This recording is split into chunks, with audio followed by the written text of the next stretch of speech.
नमस्कार दोस्तों, आप देख रहे हैं करंट न्यूज और मैं हूं आपके साथ साक्षी। राजस्थान कांग्रेस में सचिन पायलट एक बार फिर बगावत के मूड में हैं।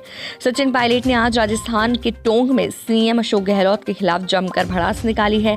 सचिन पायलट ने टोंक में कहा कि मुझे सच बोलने की कीमत चुकानी पड़ रही है। समझौते के बाद पायलट का गहलोत के ऊपर यह पहला सीधा हमला था। राजस्थान के पूर्व डिप्टी सीएम सचिन पायलट ने टोंक में मीडिया से बातचीत करते हुए कहा कि सच बोलने से मुझे कोई नहीं रोक सकता। मैं हमेशा सच के साथ हक की लड़ाई लड़ूंगा, चाहे उसके लिए कोई भी कीमत चुकानी पड़े। जनता के प्यार और समर्थन मुझे ताकत देता है। मैं हमेशा आगे बढ़ता रहता हूं। प्रदेश कार्यकारिणी की बैठक में नहीं हुए सचिन पायलट राजस्थान कांग्रेस की कार्यकारिणी की बैठक में शामिल। पायलट बैठक से पहले अपने क्षेत्र टोंक निकल गए। वहीं कार्यकारिणी में पायलट समर्थित पदाधिकारियों ने सरकार के खिलाफ आवाज उठाई। सचिन पायलट बीते साल जुलाई अगस्त में कांग्रेस से बगावत कर चुके हैं। सचिन पायलट अपने 19 विधायकों के साथ राज्य से बाहर चले गए थे। हालांकि कांग्रेस हाईकमान के दखल के बाद राज्य में कांग्रेस के अंदर शांति बहाली हुई थी। पार्टी ने मामले को शांत करने के लिए तत्कालीन महासचिव को हटा दिया था। प्रदेश के दोनों बड़ी पार्टियों में गुटबाजी किस कदर हावी है, अब बात धीरे धीरे जनता के सामने आ रही है। जहां पहले सियासी संकट के दौरान राजस्थान कांग्रेस अशोक गहलोत और सचिन पायलट खेमे के तौर में बटा हुआ नजर आए, वहीं अब बीते दिनों वसुंधरा राजे के समर्थकों की ओर से अलग संगठन सूचियां जारी करने के बाद एक बार फिर सियासी गलियारों में बीजेपी की फूट को लेकर चर्चा होने लगी है। आपको बता दें कि बीते कुछ दिनों पहले ही राजस्थान बीजेपी प्रदेश अध्यक्ष सतीश पुनिया और पार्टी के अन्य वरिष्ठ नेताओं को केंद्रीय नेतृत्व की ओर से तलब किया गया था। खास बात यह है कि इस दौरान प्रदेश की पूर्व मुख्यमंत्री वसुंधरा राजे को इस मीटिंग से अलग रखा गया था। माना जा रहा है कि वसुंधरा राजे बीजेपी से अलग होती जा रही हैं, या यह भी कहा जा सकता है कि पार्टी की ओर से उन्हें अलग थलग रखा जा रहा है।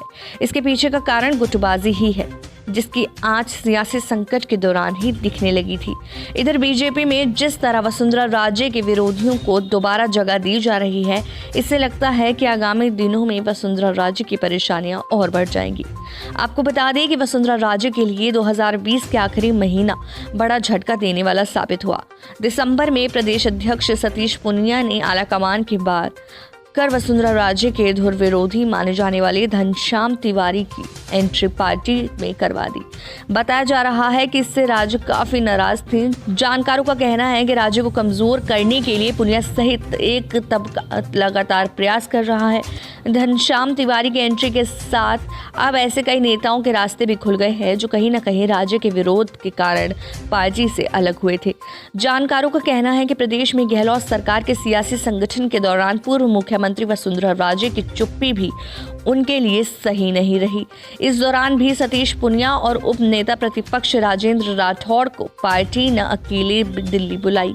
वहीं यह भी कहा जा रहा है कि वसुंधरा राजे के सपोर्ट के कारण ही गहलोत सरकार प्रदेश से बची रही। वहीं सीएम गहलोत ने इस दौरान सतीश पुनिया और राजेंद्र राठौड़ पर राज्य को अलग करने का आरोप लगाते हुए मुख्यमंत्री बनने की उनकी मंशा रखने का आरोप लगाया था। किसान आंदोलन के बाद से हनुमान बेनीवाल ने एनडीए गठबंधन से नाता तोड़ दिया है। सियासी संकट के दौरान सीएम गहलोत और वसुंधरा राजे के खिलाफ आरएलपी संयोजक हनुमान बेनीवाल काफी कुछ बोल चुके हैं। पार्टी में उनके परेशानियों बढ़ने का एक फैक्टर उनका भी माना जाता है। अभी हनुमान बेनीवाल राजे पर कटाक्ष करने के पीछे नहीं हट रहे हैं। हनुमान बेनीवाल ने पूर्व मुख्यमंत्री वसुंधरा राजे पर आरोप लगाते हुए कहा कि जिस तरह उन्होंने संगठन की समानांतर सूची निकाली है, इससे जाहिर हो रहा है कि राजे ने प्रत्यक्ष रूप से सीधा प्रधानमंत्री को चैलेंज किया है। ऐसी और खबरों के लिए देखते रहिए करंट न्यूज।